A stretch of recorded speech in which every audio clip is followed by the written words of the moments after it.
We're still less than 1% of the leads in films, less than 1% of the stories being told, less than 1% of the studio execs. And LA, when you walk there, it's like 50% Latino. I mean, you're living like in a cultural apartheid.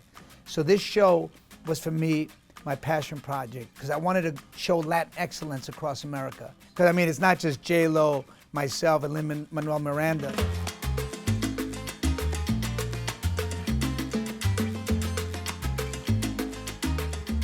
How did this series, Leguizamo Does America, come about? Well, I did my show Latin History from Orange, and I learned so much about Latin culture and history, and I was like, wait a minute, what?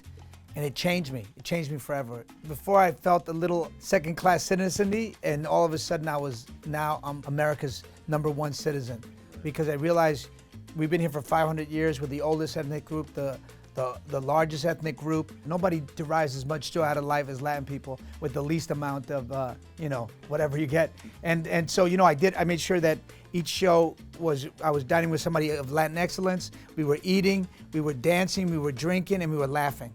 I'm curious, because you've obviously been in the entertainment industry for, what, 4 decades now? Yeah, maybe like, longer, not to age than that. Yeah, I'm a little older than everybody in the room. When you think about Latin representation in entertainment, what stands out to you then versus now? I mean, it's changed a bit. But like you mentioned earlier, like enough. It's still like 1%, like less than 1%. Right, because before it used to be 0%. Right. People like Andy Garcia, who's a ginormous talent, he didn't get his due. With the ability that I've shown, I didn't get my due. Rita Moreno, with the ability, the first EGOT, she didn't get her due. We Latin people and black people, we know we have to be happy with whatever we get. Count your wins where you get them. Yeah, exactly. Celebrate them, because, they may be taken away tomorrow. It's sad, but it's true. We just got to celebrate these moments. But I'm hoping it's not just for optics. I mean, I am seeing a lot of stuff that's just for optics, and I appreciate that as well, you know what I mean?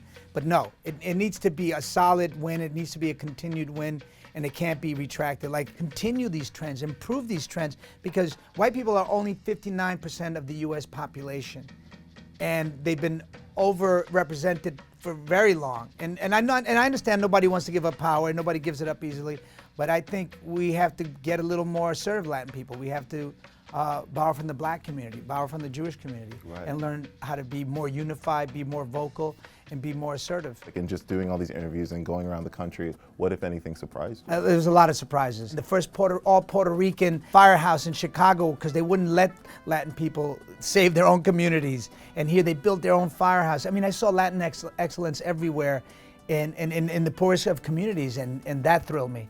That we're unstoppable, and that's our Latin superpower, is that we're resilient as a motherfucker. Sorry. No, you can say it. We're all adults here. Come on now.